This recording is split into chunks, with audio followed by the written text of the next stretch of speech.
오늘은 종료주일인데요. 종료주일 본문을 선택하려고 하다가 계속해서 복음 시리즈를 하고 있어서 그냥 가도 될 것 같아서 이대로 설교를 합니다. 사람들은 살다 보면 어느 순간 떠남을 생각할 때가 있어요. 떠나야 되는 거 아닌가 이런 생각이 들어요. 그때가 언제냐면 내가 있는 자리에서 일이 잘 안 풀린다든지 내가 하고 있는 일이 마음에 안 든다든지 내가 살고 있는 환경이 마음에 들지 않을 때 그때 떠남을 생각해요. 그 해결책이 떠나는 게 아닌가 이런 생각을 합니다.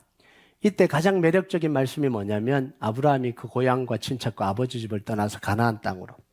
그래서 이 말씀을 하면 진짜 떠나라나 보다 이러고 오늘 그런 거 아니니까 그런 생각하지 마시기 바랍니다. 잘 살고 있는데 나 떠나야 되는 거 아닌가?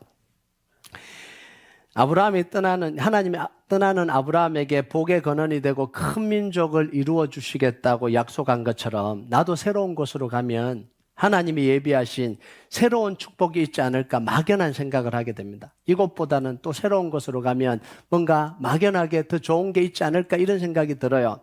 근데 정말 막연한 생각입니다. 좋지 않은 생각이니까 그 생각은 하지 마시기 바랍니다.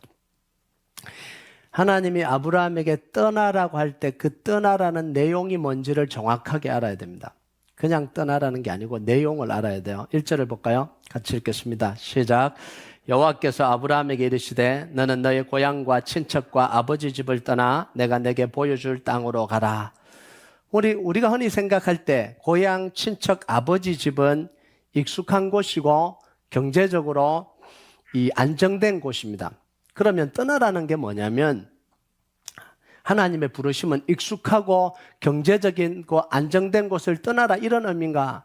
낯선 곳으로 가서 하나님만 의지하면 축복해 주실 거란 이런 말씀인가? 이런 생각을 하게 되잖아요. 나도 이제 떠나야 되는 건가? 이런 생각을 하게 된다고요. 자, 그런데 오늘 말씀하시는 이 고향, 친척, 아버지 집은 그런 의미에서 하신 이야기가 아닙니다. 여호수아서를 보면 그 의미를 정확하게 보여주고 있어요. 여호수아 24장 2절 3절 같이 읽겠습니다. 시작. 모든 백성에게 이르되 이스라엘 하나님 여호와께서 이같이 말씀하시기를 옛적에 너희 조상들 곧 아브라함의 아버지 나홀의 아버지 데라가 강 저쪽에 거주하여 다른 신을 섬겼으나 내가 너희의 조상 아브라함을 강 저쪽에서 이끌어내어 가나안 온 땅에 두루 행하게 하고 그의 씨를 번성하게 하려고 그에게 이삭을 주었으며 아브라함의 아버지였던 이 데라는 메소포타미아 문명의 중심에 있었던 갈대아 우르에서 우상을 섬겼던 사람들입니다. 하나님을 섬기는 게 아니라 우상 숭배자였어요. 그럼 그 가문도 어떤 거예요? 우상 숭배자였어요. 그러면 아브라함에게 고향, 친척, 아버지 집을 떠나는 건 뭘 의미하냐는 거죠. 우상을 숭배하는 곳, 우상을 숭배하는 자리, 우상을 숭배하는 문화를 이야기를 하는 거예요. 그게 고향과 친척과 아버지 집의 정확한 의미입니다. 그 땅은 우상을 섬기고 자기 욕구대로 살고 바벨탑을 짓고 하나님을 대적하던 그 장소가 고향과 친척과 아버지 집이에요. 그곳으로부터 떠나라는 거예요. 잘하고 있는 데서 떠나라 이런 이야기가 아니고요. 마음에 들지 않는다고 떠나라 그런 이야기가 아니에요. 우상을 섬기는 자리, 우상의 문화, 하나님을 대적하는 곳, 자기 마음대로 살던 곳, 그곳에서 떠나라 이런 이야기죠. 그래서 우리가 떠나야 될 자리는 힘든 자리가 아니에요. 어려운 자리가 아니에요. 맞지 않는 자리가 아니고 원치 않는 자리가 아닙니다. 그 자리를 피해서 도망가라 이런 이야기가 아니에요. 하나님의 부르심은 우상을 섬기는 자리, 자기 욕심대로 사는 자리, 죄를 짓는 자리, 하나님을 대적하는 자리에서 떠나라는 부르심이에요. 그러니까 이 떠나라는 부르심은 공간적인 위치 이동도 되지만 삶의 모습이기도 합니다. 그런 삶의 모습에서 떠나라 이런 이야기죠. 그래서 떠나야 될 자리가 있다면 가야 될 자리가 있잖아요. 그 자리가 어디냐면 내가 내게 지시하는 땅이에요. 내가 가고 싶은 곳이 아니에요. 저곳에 가면 막연하게 좋은 게 있겠지. 그래서 하나님 나를 저기로 보내시는 거가 그게 아니라 하나님이 나를 보내시는 자리예요. 그게 우리가 가야 될 자리죠. 아브라함을 하나님이 어디로 부르셨냐면 5절을 보면 그게 나옵니다. 5절 같이 읽겠습니다. 시작. 아브라함이 그의 아내 사레와 조카 롯과 하란에서 모은 모든 소유와 얻은 사람들을 이끌고 가나안 땅으로 가려고 떠나서 마침내 가나안 땅에 들어갔더라. 자, 보면 아브라함은 하나님에서 모은 모든 소유를 가지고 떠났다 이렇게 이야기합니다. 이건 뭐예요? 경제적으로 이미 독립했다는 이야기예요. 그러니까 이 떠나라는 게 경제적으로 독립하라 이런 이야기 아니잖아요. 그걸 다 가지고 간 거예요. 하나님 그거 놓고 가라 이렇게 하지 않잖아요. 다 가지고 떠나는 거예요. 하나님이 아브라함을 가나안 땅으로 결국은 부르셨습니다. 그럼 왜 가나안 땅일까요? 그 많은 땅들 중에 왜 하나님은 가나안 땅으로 부르셨냐라는 거예요. 아브라함이 가나안 땅에 가서 가장 먼저 한 행동, 그리고 가장 중요하게 하는 행동을 보면 하나님이 왜 아브라함을 가나안 땅으로 불렀는지 그 이유가 나옵니다. 우리 7절과 8절 한번 읽어볼까요? 7절, 8절 시작. 여호와께서 아브라함에게 나타나 이르시되 내가 이 땅을 내 자손에게 주리라 하신지라. 자기에게 나타나신 여호와께 그가 그곳에서 제단을 쌓고 거기서 베델 동쪽 산으로 옮겨 장막을 치니 서쪽은 베델이요 동쪽은 아이라. 그가 그곳에서 여호와께 제단을 쌓고 여호와의 이름을 부르더니 아브라함이 가나안 땅에 와서 가장 먼저 한 일, 가장 중요한 일이 뭐죠? 여호와께 제단을 쌓고 여호와의 이름을 불렀더라. 이게 가장 중요하고 가장 먼저 한 일입니다. 그러면 하나님이 아브라함을 갈대아 우르에서 가나안 땅으로 부르신 이유가 뭐죠? 새로운 도전, 경제적인 축복, 더 좋은 땅으로의 부르심이 아니었다라는 거예요. 우상 숭배자에서 하나님을 섬기는 자로의 부르심이에요. 죄와 사단의 종노릇 하는 곳에서 하나님의 자녀로의 부르심이에요. 흑암의 권세 아래서 건져내어서 하나님의 빛의 세계로 부르심입니다. 이게 아브라함의 부르심의 내용이에요. 여러분, 하나님이 아브라함에게 하신 일을 가장 잘 설명한 내용이 어디 나오냐면 베드로전서 2장 9절에서 10절입니다. 우리 같이 한번 읽어볼까요? 시작. 그러나 너희는 택하신 족속이요 왕같은 제사장들이요 거룩한 나라요 그의 소유가 된 백성이니 이는 너희를 어두운 데서 불러내어 그의 기이한 빛에 들어가게 하신 이의 아름다운 덕을 선포하게 하려 하심이라.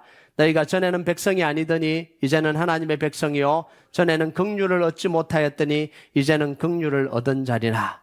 어디요? 어두운 곳에서 빛으로, 기이한 빛으로, 하나님의 기이한 빛으로, 백성 아닌 곳에서 백성으로, 긍휼을 얻지 못한 데서 긍휼을 얻는 곳으로. 하나님의 부르심의 내용은 이겁니다. 하나님의 부르심은 항상 뭐냐면 우상을 섬기는 자리에서 하나님을 섬기는 자리로 부르시는 거예요. 어두운 곳에서 밝은 곳으로 부르시고요. 죄의 자리에서 의의 자리로 부르시고요. 사탄에게 묶인 곳에서 하나님을 만나는 자리로 부르시며 예배하지 못하는 곳에서 예배하는 자리로 부르시는 거예요. 그래서 골로새 1장 13절 14절에 보면 같이 읽겠습니다. 시작. 그가 우리를 흑암의 권세에서 건져내사 그의 사랑의 아들의 나라로 옮기셨으니 그 아들 안에서 우리가 속량 곧 죄사함을 얻었도다. 항상 하나님의 부르심은 뭐냐면 죄에서부터 의로, 어두운 데서부터 빛으로, 사단의 이 종속된 데서부터 하나님의 자녀로 항상 구원의 부르심이에요.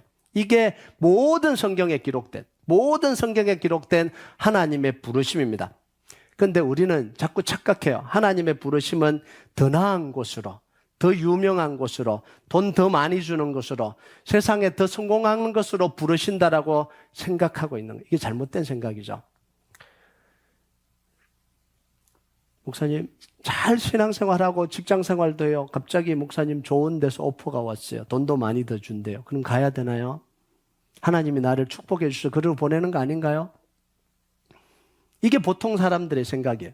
많은 그리스도인들의 생각도 이거예요.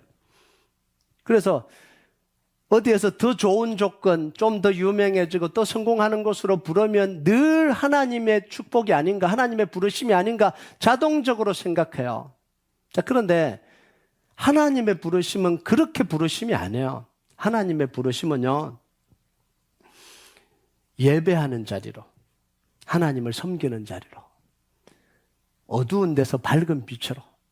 여러분, 내가 더 나은 곳으로, 더 유명해지고 더 돈 많이 주는 곳으로, 더 세상에서 유명한 곳으로 부르시면 이걸 따라가다 보면 오히려 어둠 속으로 들어갈 수 있어요. 죄 속으로 들어갈 수 있습니다. 돈에 묶이는 것으로 들어갈 수 있어요. 예배하지 못하는 곳으로 갈 수 있다는 걸 기억해야 됩니다. 좋다고 다 좋은 게 아니에요. 이 선택이 롯의 선택이잖아요. 기름지고 비옥한 땅인 소알 땅을 선택하고 요단강 동편을 선택하고 소돔과 고모라를 갔는데 결국은 아무것도 안 되는 끝장나버리는 인생. 사울 왕의 선택입니다. 하나님 앞에 용서를 구하고 예배의 자리로 있는 게 아니라 왕의 자리로 가는 거예요. 그럼 하나님을 잃어버리는 거죠. 얼핏 보면 하나님이 아브라함을 부르는 게 더 잘되고 더 유명해지고 더 부유해지기 위해서 불렀다라고도 볼 수 있습니다. 왜냐하면 그렇게 보이니까 하나님의 주신 아브라함에게 주신 약속의 내용이 그렇게 보이잖아요. 2절과 3절을 보면 같이 한번 읽어볼까요? 시작. 내가 너로 큰 민족을 이루고 내게 복을 주어 내 이름을 창대하게 하리니 너는 복이 될지라. 너를 축복하는 자에게는 내가 복을 내리고 내가 저주하는 자에게는 내가 저주하리니 땅의 모든 족속이 너로 말미암아 복을 얻을 것이니라. 자, 큰 민족 이루고 이름이 창대하게 되고 복의 근원이 되고 이것보다 더 큰 복이 어디 있어요? 세상에서 받을 수 있는 이것보다 더 큰 복이 어디 있겠습니까? 자, 그런데 이 세 가지가 하나님이 아브라함을 부르신 목적과 목표는 아니었어요. 하나님의 부르심에 순종한 결과 아브라함이 받은 축복이지 이걸 위해서 부르지는 않았다라는 거예요. 아브라함의 목표는 우상 숭배 자리를 떠나서 하나님을 예배하는 자리로 가는 게 아브라함의 부르심의 목표예요. 하나님의 언약을 성취하는 게 그게 목표였습니다. 그 결과 큰 민족을 이루고 이름을 창대하게 해주고 복의 근원이 된 거예요. 여러분, 목표와 결과는 완전히 다른 의미입니다. 목표와 결과가 함께 이루어질 수도 있지만 아닐 때도 많아요. 목표와 결과는 완전히 다른 개념이에요. 목표는 뭐냐면 오직 그것을 위해서 사는 게 그게 목표예요. 목표에 따라서 다른 건 다 부수적이 될 수 있고 다른 건 다 희생할 수 있고 다른 건 다 버릴 수 있는 게 이게 목표입니다. 내가 한 곳에 그게 목표를 가지면 그걸 성취하기 위해서 다 버려도 되는 게 그게 목표예요. 근데 결과는 뭐냐면 내가 이루고 싶은 그 목표를 향해 나아갈 때 그걸 통해서 이루어지는 열매들이 이게 결과예요. 여러분, 권력을 잡는 게 목표가 되면요, 권력을 잡는 것에 방해하는 모든 건 다 버릴 수 있어요. 권력을 방해하는 모든 사람들을 다 죽일 수도 있어요. 이게 인간의 역사였잖아요. 왜냐하면 목표가 권력을 잡는 것에 있기 때문에 그래요. 돈을 버는 것이 목표가 되면 돈이 중심이 되고요, 다른 모든 건 다 재조정할 수 있어요. 다 홀더시킬 수 있어요. 돈을 벌기 위해서 모든 것들을 다 버릴 수 있어요. 왜? 돈이 목표가 됐기 때문에 그래요. 성공하는 것과 유명해지는 것이 목표가 되면 신앙과 윤리와 인간의 도리까지도 다 버릴 수 있어요. 왜냐하면 유명해지고 성공하는 게 그게 목표니까요. 이게 세상 사람들의 삶의 모습이잖아요. 신앙생활도 잠깐 홀드할 수 있어요. 제가 한국에 있을 때도 마찬가지고 그랬는데요. 직분자 자녀들이 하나님의 영광 돌려야 된다고 수련회도 안 보내고 주일 예배도 안 오고 학원 보내고 그 영광을 얻기 위해서 잠깐 신앙 정도는 홀드할 수 있다는 거예요. 주일 예배는 홀드할 수 있다는 이런 생각들이 너무 깊이 들어와 있는 거예요. 왜냐하면 성공해야 하나님께서 축복하시는 거고 성공해야 하나님 이름을 드러내는 거고 높은 자리에 가야 되는 거고 늘 높은 자리로 올라갔어요. 국회의원, 뛰어난 사람들, 사회지도층의 수많은 사람들이 그리스도인들이라고 이야기를 합니다. 그런데 나타나는 현상은 그리스도인들이 아니잖아요. 홀드했거든요. 그 목표를 위해서 모든 걸 다 홀드했거든요. 신앙을 다 홀드했거든요. 여러분, 하나님의 부르심은요, 이름, 자리, 성공, 돈, 명예 이런 곳에 있지 않습니다. 이걸 위해서 하나님은 절대로 부르지 않아요. 하나님의 부르심이 이름에 있거나 자리에 있거나 돈에 있거나 성공과 명예에 있었던 적은 단 한 번도 없습니다. 하나님의 부르심은 언제든지 하나님이 중심에 놓이는 거예요. 이게 하나님의 부르심이에요. 하나님을 예배하고 하나님을 만나고 하나님과 친밀하게 가까이 하고 하나님과 동행하는 게 목적이고 목표였습니다. 그래서 아브라함과 이삭의 모습을 보면 항상 뭐라고 표현하냐면 제단을 쌓고 장막을 치고 우물을 팠다라는 거예요. 아브라함의 모습을 보세요. 가는 곳마다 제단을 쌓고 하나님의 이름을 불러. 이게 첫 번째예요. 그리고 장막을 칩니다. 집을 지었다라는 이야기죠. 그리고 우물을 파요. 비즈니스를 했다는 이야기죠. 이것에서 벗어나지 않았어요. 요셉의 목표는 이집트의 총리가 되는 게 아니라는 사실을 우리가 너무 잘 알고 있잖아요. 하나님을 의지하고 살고 하나님의 인도를 받고 사는 게 요셉의 인생에 있어서 목표고 목적이었습니다. 만약 총리가 되고 자기가 뭔가 되기를 원했다면 보디발의 아내를 이용했을 수도 있죠. 충분히 이용하고도 남았겠죠. 그런데 그렇게 하지 않아요. 요셉은 늘 하나님과 동행하고 하나님의 인도를 받고 하나님의 뜻대로 살아가는 게 목적과 목표였습니다. 그 결과가 뭐냐면 이집트의 총리가 되는 거죠. 다윗의 목표도 왕이 되는 건 아니었습니다. 하나님의 인도하심을 따라가는 게 다윗의 최대 목표였죠. 만약 왕이 되는 게 다윗의 목표였다면 사울 왕을 죽여야 되고요. 그 왕자였던 요나단을 죽여야 됩니다. 그래야 목표가 이루어지잖아요. 그런데 다윗은 사울 왕을 죽이지 않습니다. 자기를 그렇게 괴롭히는데도 죽이지 않아요. 요나단을 사랑합니다. 끝까지 사랑해요. 그런데 그 결과가 뭐냐면 살아온 결과물이 다윗이 왕이 되는 거예요. 아브라함이 가나안 땅으로 간 건 물질적인 축복을 많이 받기 위해서 가나안 땅으로 간 게 아닙니다. 큰 민족 이루고 복의 근원이 되고 그러려고 이름이 창대하려고 간 게 아니에요. 아브라함의 목적은 물질적인 축복이 아니었습니다. 물질적인 축복은 갈대아 우르에 있으면서 더 많이 받을 수 있어요.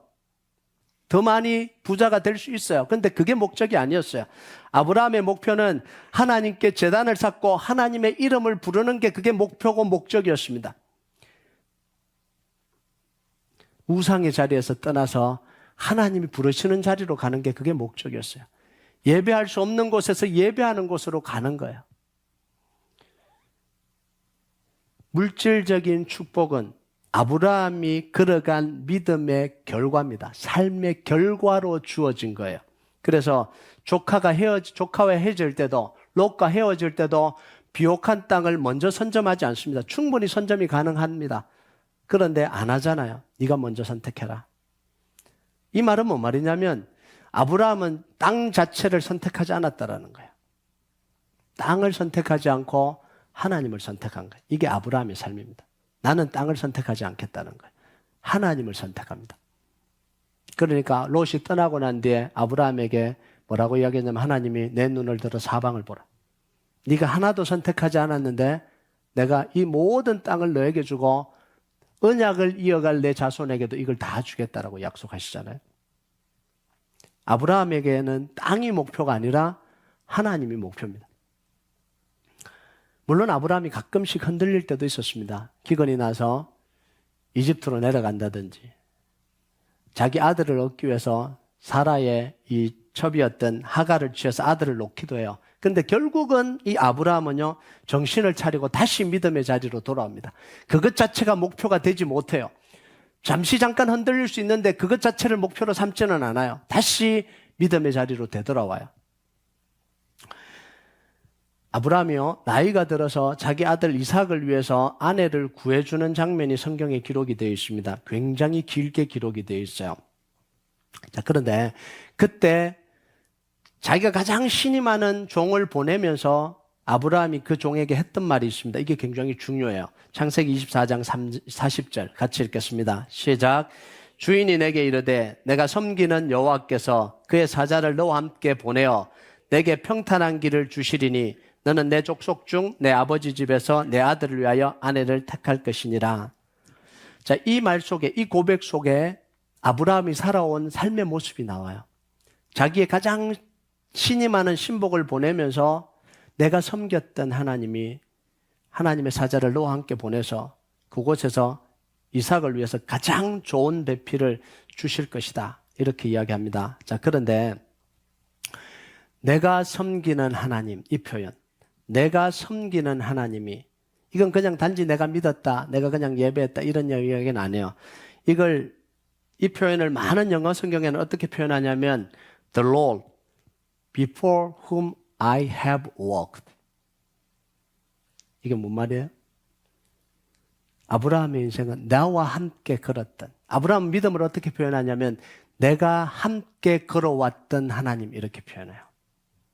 내가 하나님 앞에서 걸었고 내가 하나님과 함께 걸었고 내가 하나님을 따라서 그런 인생이 내 인생이다 이런 이야기입니다. 내 모든 인생 가운데 하나님은 나와 함께 걸어주셨다라는 거예요. 여러분 얼마나 멋있는 표현이에요. 내가 갈대아우를 떠나서 가나안 땅으로 오는 순간부터 하나님은 늘 나와 함께 걸어주셨다라는 거예요. 그 걸어주셔서 지금까지 오게 하신 하나님이 너와 함께, 너도 함께 걸어가 주실 것이다 이렇게 이야기를 하는 거예요. 이게 뭐예요? 아브라함의 믿음의 고백입니다. 나와 함께 하신 하나님, 나와 함께 걸어오시면서 모든 것을 다 이루어 주신 하나님이 네가 가는 길에도 함께 걸어가 주실 거라는 거예요. 여러분 아브라함의 목표는요 다른 게 아니라 하나님과 함께 걷는 거였어요. 하나님의 언약을 붙드는 거였습니다. 하나님께 제단을 쌓고 이름을 부르는 거였습니다. 그래서 하나님과 함께 걸어온 결과가 뭐냐면 복의 근원이고 큰 민족 이루고 믿음의 조상이 된 거예요. 이게 얼마나 큰 축복이에요. 이게 아브라함이 받은 축복입니다. 아브라함은 복의 근원이 되고 큰 민족 이루고 믿음의 조상이 되려고 살았던 게 아니에요. 그게 목표가 아니었다라는 거예요. 하나님과 함께 걸어오고 하나님을 예배하고 하나님을 섬기고 전심으로 하나님과 동행했더니 결과가 뭐냐면 복의 근원이고 큰 민족 이루고 믿음의 조상이 된 거예요. 여러분 우리는요 인생을 정말 치열하게 살아가요. 특히 이민자의 삶 정말 치열해요. 너무너무 바빠요. 아침부터 저녁까지요. 그렇게 살지 않으면 힘들 정도로 고국을 떠나와서 이곳에서 살아남기가 얼마나 힘들어요.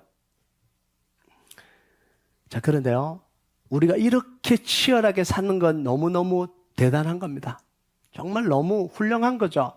그런데 그렇게 치열하게 산 삶의 결과가 예배가 무너진 거라면, 그 치열하게 산 삶의 결과가 하나님과 멀어졌다면, 영적으로 비패하고 공허해졌다면 우리가 이룬 성공과 목표가 무슨 의미가 있겠냐라는 거예요.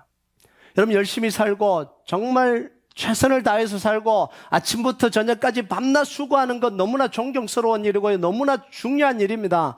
그런데 그 결과가 예배가 무너지는 거고 그 결과가 하나님과 무너지는 거고 하나님과 멀어지는 거고 그 결과가 내 믿음이 무너지는 거라면 그게 무슨 의미가 있겠냐라는 거예요. 성공과 물질과 유명세가 하나님을 잃어버린 것에 대한 보상이 될 수 있겠냐라는 거예요. 절대 될 수 없죠. 저는 우리 성도들이요 성공을 쫓아 살아가는 삶이 아니라 믿음으로 사는 삶의 결과가 성공이었으면 좋겠습니다. 물질적인 축복과 그걸 쫓아 살아가는 삶이 아니라 정말 하나님을 붙들고 하나님과 동행하고 하나님과 걷고 하나님의 약속의 말씀을 붙들고 사는 결과가 축복이었으면 좋겠어요. 하나님과 동행한 결과가 여러분의 인생의 열매였으면 좋겠어요. 이게 정말 우리가 살아가야 될 삶이에요. 이게 마태복음 6장 33절의 말씀이잖아요. 같이 한번 읽어볼까요? 시작. 그런즉 너희는 먼저 그의 나라와 그의 일을 구하라. 그리하면 이 모든 것을 너희에게 다하시리라. 하나님의 약속의 말씀을 붙들고 믿음으로 산 인생의 결과는 하나님이 반드시 책임지십니다. 절대로 실패하지 않아요. 하나님의 약속의 말씀을 붙들고 산 사람, 하나님 앞에 기도하고 하나님의 의지하고 하나님과 걸어왔던 그게 최우선으로 살았던 사람의 그 인생의 결과는 하나님 반드시 책임지십니다. 여러분 우리 교회가 걸어가는 길이 이 길이어야 됩니다. 교회가 성장하고 커지고 사람들이 많아져서 부흥이 됐구나. 하나님이 역사하셨구나. 이게 아니라 우리 성도들이 정말 말씀 붙들고 살고 기도하고 살고 문제가 올 때마다 기도로 이겨내고 약속의 말씀을 성취해가면서 붙들고 있을 때 하나님이 교회를 세우시고 성장시키시고 하나님이 교회를 든든하게 하시면서 그래서 일어나는 부흥, 그래서 커지고 그래서 유명해진다면 그게 정말 우리가 걸어가야 될 길인 거죠. 그냥 커지는 게 목표가 되고 유명해지는 게 목표가 되고 그런데 그 안에 있는 성도들의 모습은 위기가 찾아오면 다 무너져 버리고 믿음으로 살 수도 없고 그냥 예배 한번 드리고 그냥 세상의 것을 다 추구해 가는데 교회 사이즈만 커지고 사람들만 많아졌다고 이게 정말 부흥이냐는 거죠. 여러분, 우리가 부흥을 위해서 많이 노력하지 않아도요, 교회를 키우기 위해서 많이 노력하지 않아도 정말 말씀 붙들고 살아가고요, 약속의 말씀을 붙들고 살아가고 기도하고 살아가고 정말 예배를 통해서 우리의 삶을 이끌어 나가면 하나님의 교회는 하나님이 세울 수밖에 없습니다. 그 속에 하나님의 역사가 일어날 수밖에 없어요. 여러분, 우리 교회가 그렇게 세워지길 주님의 이름으로 축복합니다. 우리가 좀 봐야 되는 게 뭐냐면, 그럼 아브라함은 정말 특별해서 하나님께서 이 복을 주신 거 아니냐, 우리에게도 이런 복을 주시냐라는 거죠. 아브라함은 좀 특별한 거 아니냐, 믿음의 조상 될 정도면 특별한 거 아니냐, 이런 생각을 하게 되죠. 근데 한번 보세요. 하나님이 아브라함을 어디서 불렀어요? 우상숭배 자리에 불렀어요. 잘 살고 있고 열심히 살고 있고 정말 멋져서 하나님이 나 좀 사용해야 되겠다 아브라함을 부른 게 아니잖아요. 우상숭배의 자리에 불렀고요, 저주받은 땅에서 불렀고요, 그곳에서 불러서 하나님이 아브라함에게 축복하셨습니다. 그렇다면 하나님이 우리를 못 부르실 이유가 뭐냐는 거죠. 우리가 하나님의 축복 속에 있지 못할 이유가 뭐냐는 거예요. 여러분, 아브라함이 축복의 자리에 있었던 건 뭐냐면 자격이 돼서가 아니에요. 축복받을 만해서가 아니에요. 단 하나밖에 없어요. 하나님의 부르심에 순종했기 때문에 그래요. 단 하나. 우상숭배의 자리에서, 무너진 자리에서, 절망의 자리에서 하나님의 부르심에 순종했기 때문에 하나님의 약속대로 축복이 부어진 거예요. 그럼 4절을 보면 뭐라고 이야기하냐면, 이에 아브라함이 여호와의 말씀을 따라갔고, 이렇게 하나님의 약속의 말씀에 반응해서 따라가니까 하나님께서 그걸 통해서 역사하신 거예요. 여러분, 예수님의 십자가의 은혜와 이 말씀의 축복은, 말씀의 언약은 자격이 되는 사람에게 주어지는 게 아니에요. 이 사람은 십자가 은혜 받을 수 있는 사람, 이 사람은 말씀의 언약을 축복을 받을 수 있는 사람이 아니에요.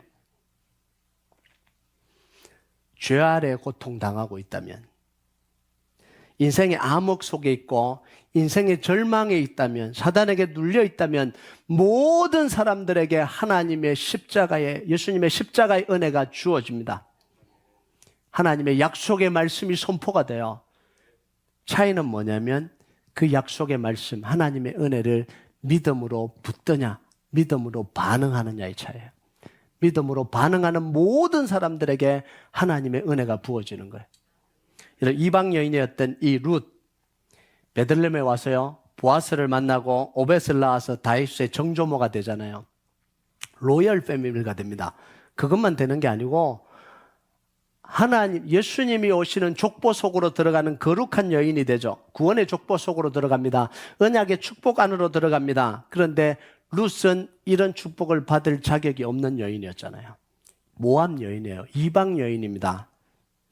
모압 신을 섬기는 여인이에요. 남편을 잃어버린 과부예요. 아들 없는 정말 과부예요. 이런 여인이에요. 이런 자격 없는 룻이 어떻게 이 축복 안으로 들어왔냐? 단 하나밖에 없어요. 하나님의 약속을 붙들고 믿음의 결단을 한 것밖에 없어요. 룻기 1장 16절 17절 한번 볼까요? 같이 읽겠습니다. 시작. 룻이 이르되 내게 어머니를 떠나며 어머니를 따르지 말고 돌아가라 강건하지 마옵소서. 어머니께서 가시는 곳에 나도 가고 어머니께서 머무시는 곳에 나도 머물겠나이다. 어머니의 백성이 나의 백성이 되고 어머니 하나님이 나의 하나님이 되시리니 어머니께서 죽으시는 곳에 나도 죽어 거기 묻힐 것이라. 만일 내가 죽는 일 외에 어머니를 떠나면 여호와께서 내게 벌을 내리시고 더 내리시기를 원하나이다 하는지라. 이 말씀은 과부가 된 시어머니 나오미를 정말 측은해서 잘 섬겼기 때문에 룻이, 그래서 하나님이 축복해 주신 게 아니에요. 그 본문이 아닙니다. 룻이 믿음의 선택을 했기 때문에 하나님이 믿음의 은혜를 주신 거예요. 이 룻의 고백을 봐요. 어머니의 백성이 나의 백성이 되고 어머니의 하나님이 나의 하나님이 되실 것이다. 이건 어머니가 불쌍해서 나도 그 어머니 백성에게 가서 어머니 공양하고 살다가 죽겠습니다, 이런 의미가 아니에요. 어머니처럼 나도 언약 백성 되기를 원합니다라는 거예요. 어머니처럼 어머니가 섬기는 하나님을 나도 섬기기를 원합니다. 나의 신을 다 버리고 모압의 신을 버리고 우상을 버리고 어머니가 섬기는 신을 나도 섬기겠습니다. 어머니가 묻어 묻히는 곳에 나도 묻어 장사될 겁니다. 이게 뭐냐면 이스라엘의 장사 풍습하고 관계되어 있습니다. 이스라엘 백성들은요, 죽으면 가족 무덤이 있습니다. 가족 무덤이. 그래서 이 무덤에 시체를 놓으면 어느 정도 지나면 뼈만 남죠. 그걸 구덩이에 던져넣어요. 구덩이를 파서 그 안에 던져넣습니다. 그 구덩이 안에는 할아버지, 정조 할아버지, 아버지 다 들어가 있어요.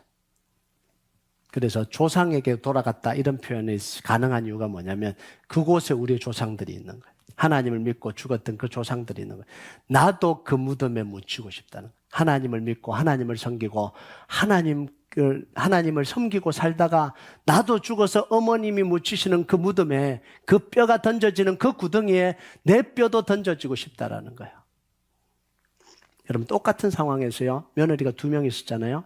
오르바는 믿음의 선택을 하지 않아요. 자, 근데 돌아갔는데 뭐라고 표현하냐면 그냥 돌아갔다 이렇게 표현 안 해요. 룻기 1장 15절 한번 볼까요? 같이 읽겠습니다. 시작. 나오미가 또 이르되 보라 내 동서는 그의 백성과 그의 신에게로 돌아가나니 너도 너의 동서를 따라 돌아가라. 자, 나오미가 뭐라 그래요? 오르바는 그냥 자기 친정으로 돌아갔다 이렇게 안 하잖아요. 뭐라고 표현해요? 그 백성과 그 신에게로 돌아갔다 이렇게 이야기해요. 자, 그러면 오르바가 그 백성과 그 신에게로 돌아갔다면 룻은 뭐예요? 그 신으로부터 떠나서 하나님께로 왔다라는 거예요. 믿음의 선택을 했다라는 거죠. 여러분, 하나님이 주시는 은혜 안에는 뭐가 있냐면요. 반드시 믿음의 선택을 포함해야 됩니다. 믿음의 선택이 없는 은혜는 있을 수가 없어요. 우리는 늘 은혜를 강조합니다. 우리가 노력하지 않아도 우리가 할 수 없는 것을 하나님이 십자가의 은혜로 주셨다고 이야기하는데 은혜라고 덮여져 있지만 그 안에는 뭐가 있냐면 반드시 믿음의 선택이 포함되어 있는 은혜예요. 그런데 현대에는 이 믿음의 선택을 자꾸 강조를 안 해요. 그런데 반드시 믿음의 선택이 있어야 돼요. 여러분 예배 드릴 때요. 우리에게 하나님 은혜가 한없이 많이 쏟아집니다. 밤의 벌처럼 여름의 소낙비처럼요. 하나님의 이 위로가 우리의 가슴을 울리잖아요. 이 말씀으로 하나님이 나를 오늘도 위로해 주시는구나. 감동적이 되고요. 눈물도 나고요. 마치 뭐하고 비슷하냐면 감동적인 이 책을 읽고 난 뒤에 그 여운이 오랫동안 떠나지 않는 그러면 정말 내가 하나님의 은혜를 받았다고 생각해. 와, 오늘 예배는 정말 요즘 말로 대박이다. 이러고 나가는 사람도 있어요. 목사님 오늘 설교는 대박이에요. 초대박이에요. 저는 그런 데 별로 관심을 안 가집니다. 자, 근데 문제는 뭐냐면 그걸 믿음으로 행동으로 옮기지 않으면요. 그게 내 삶 속에서 능력으로 나타나지는 않는다라는 거예요. 감동은 받았어요. 눈물은 흘렸어요. 정말 나를 위로도 받았어요. 그런데 그걸 믿음으로 내가 붙들고 믿음의 선택을 하면서 그걸 내 행동으로 옮기지 않으면 내 삶 속에서는요.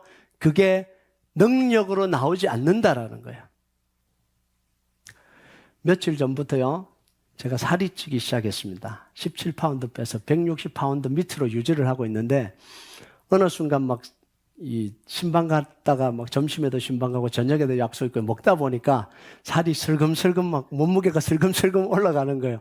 어느 날 재보니까 165파운드까지 올라간 거예요. 저 깜짝 놀랐어요. 160파운드로 유지하려고 그러는데. 그래서 제가요, 그 올라가는 걸 잡기 위해서 3일 동안 점심 한 끼만 먹고 버텼습니다. 배고픈데도 버티고 점심 한 끼 먹으면 밤에 잠 안 오거든요. 잠 안 와도 버텼어요. 그러면서 겨우 떨어뜨려 놨어요. 겨우 160대로 다시 떨어뜨려 놨습니다. 여러분, 육신의 일도 이런 선택과 결단이 필요해요. 하나님의 은혜로 다 빼주시겠지. 그러면 제가 몇 파운드까지 올라갈까요? 하나님의 은혜로 하는 거야. 그게 뭐? 내 노력을 하는 거 아니야. 하나님 은혜로 하는 거야. 그럼 170, 180 그냥 올라가겠죠. 그런데요. 육신의 일도 그런 생각이 들어왔을 때 결단하고 붙들어야 되는 거예요. 하물며 하나님의 이 영적인 약속, 하늘의 약속을 성취하는데 믿음의 결단이 필요하지 않겠냐라는 거예요. 여러분 디모데후서 4장 7절 8절 한번 볼까요? 같이 읽겠습니다. 시작. 망령되고 허탄한 신화를 버리고 경건에 이르도록 내 자신을 연단하라. 육체의 연단은 약간의 유익이 있으나 경건은 범사에 유익하니 금생과 내생의 약속이 있느니라. 육신의 이 노력 얻기 위해서요 그렇게 부단히 노력해요. 근데 그건 약간의 유익이 있대요. 그런데 범사에 유익한 이 영적인 것을 위해서 우리가 뭘 하고 있냐라는 거예요. 저는요 3일 동안 몸부림치면서 야 기도를 내가 이렇게 몸부림치고 했냐 이런 생각이 들더라고요. 내 영적인 이 유익을 느껴서 내가 몸부림 안 쳐보잖아요. 새벽에는 나가기가 힘들어요. 저녁에는 피곤해요. 언제 기도하죠? 새벽에는 일어나기 힘들고 밤에는 나가기 힘들고 피곤하고 이게 우리의 모습이에요. 정말 우리가 말씀을 사모하냐는 거예요. 정말 하나님이 주시는 이 은혜를 사모하냐는 거죠. 그냥 내 귀에 들려지는 예배 때 선포되는 나를 위로하는 말씀, 내 마음을 알아주는 말씀, 그것으로 그냥 눈물 흘리고 위로받고 정말 찬양하고 그냥 뜨겁게 찬양한 걸로 끝나버리지 않냐라는 거예요. 그러니까 은혜는 받은 사람들은 수없이 많은데 정말 예배는 뜨거워지는 것 같은데 삶의 능력은 안 나타나는 거예요. 왜냐하면 결단하고 붙들고 씨름하는 사람이 없다는 거예요. 이게 현대 교회의 모습이에요. 여러분 미국 교회도 마찬가지고 한국 교회도 마찬가지고요. 얼마나 분위기 좋아요. 웬만한 TV 스테이션보다 훨씬 더 좋아요. 교회가 요즘요. 그런데 삶의 모습을 보면 능력을 다 잃어버렸어요. 왜냐하면 말씀 들은 대로 믿음의 결단을 안 하기 때문에 그래요. 여러분 아브라함이 가나안 땅으로 가는 이 선택 결단 마냥 쉽고 즐거운 게 아니었다라고 이야기합니다. 히브리서 11장 8절 같이 한번 읽어볼까요? 시작. 믿음으로 아브라함은 부르심을 받았을 때 순종하여 장래 욥으로 받을 땅에 나갈새 갈 바를 알지 못하고 나갔으며 나가는데 불안한 거예요. 약속의 말씀을 붙들고 가는데 불안한 거예요. 진짜 이루어질지. 그런데 이 아브라함은 그걸 붙들고 끝까지 견딘 거죠. 여러분 믿음은요 모든 게 다 이해되고 다 준비돼서 가는 게 아니에요. 약속의 말씀을 의지하고 가는 겁니다. 우리 삶의 목표는 우리 눈에 보이는 성공적이고 보장된 삶, 좋은 삶을 선택하고 가는 게 아니에요. 하나님이 약속 주신 그 약속의 말씀을 붙들고 살아가는 겁니다. 그 결과 눈에 보이지 않는 하나님의 축복을 우리가 누리게 되는 거예요. 아브라함이 떠날 때 가나안 땅에서 누리게 될 이 세 가지 복의 근원이 되고 이름이 창대하게 되고 믿음의 조상이 되는 건 눈에 보이지 않는 거였어요. 그런데 살은 삶의 결과가 그걸 다 체험했잖아요. 룻이 나오미를 따라갈 때 보아스를 만날 것이다, 오벳을 낳을 것이다, 이건 눈에 보이지 않는 거였어요. 그런데 하나님을 섬기기 위해서 약속을 붙들고 갈 바를 알지 못하고 떠나니까 그곳에서 하나님께서 보이지 않는 하나님의 약속을 이루어 주시는 거예요. 여러분 우리가 떠나야 될 곳은 장소 이동이 아닙니다. 죄악의 자리에서 떠나는 거예요. 불순종의 자리에서 떠나는 거예요. 하나님 없는 자리에서 떠나는 겁니다.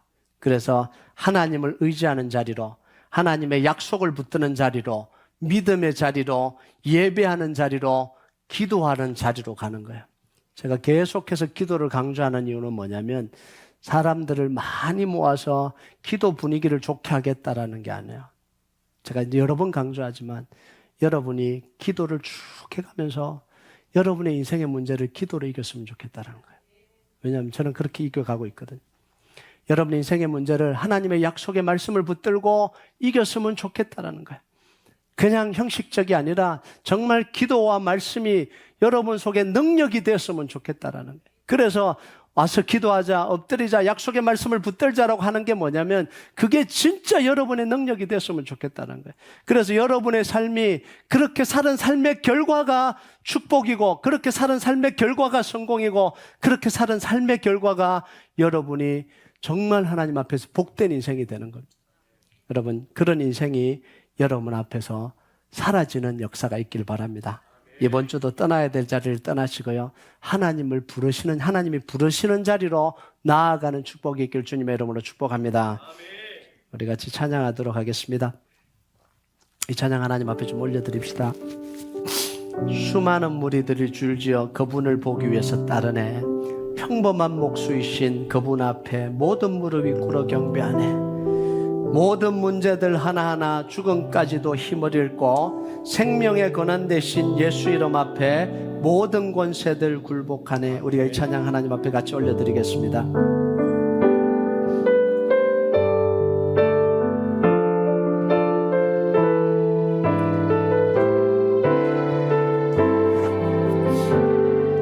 수많은 무리들이 줄지어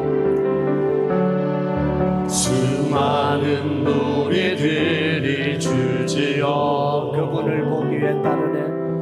그분을 보기 위해 따르네. 평범한 목수이신 그분 앞에 평범한 목수이신 그분 앞에 모든 무릎이 꿇어 경배하네. 모든 문제들 하나하나 죽음까지도 힘을 잃고 죽음까지도 힘을 잃고 생명의 근원 되신 예수 이름 앞에 생명의 근원 되신 예수 이름 앞에 모든 권세들 굴복하네.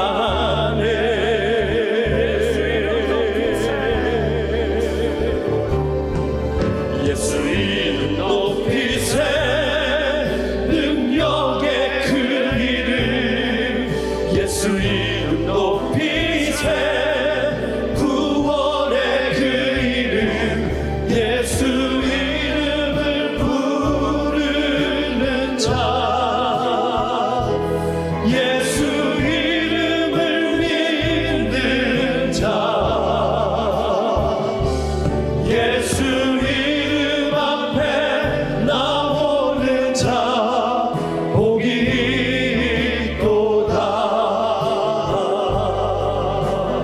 나의 계획이 실패하고 나의 소망이 끊어져 나의 계획이 실패하고 나의 소망이 끊어질 때 삶의 주관자 되신 그분 앞에 삶의 주관자 되신 그분 앞에 나의 무릎을 꿇어 경배하네.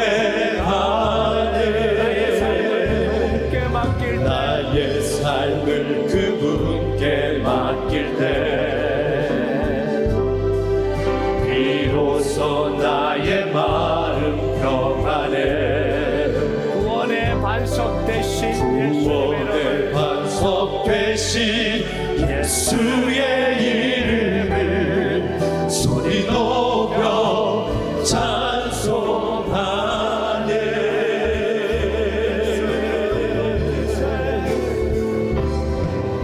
예수 이름 높이세.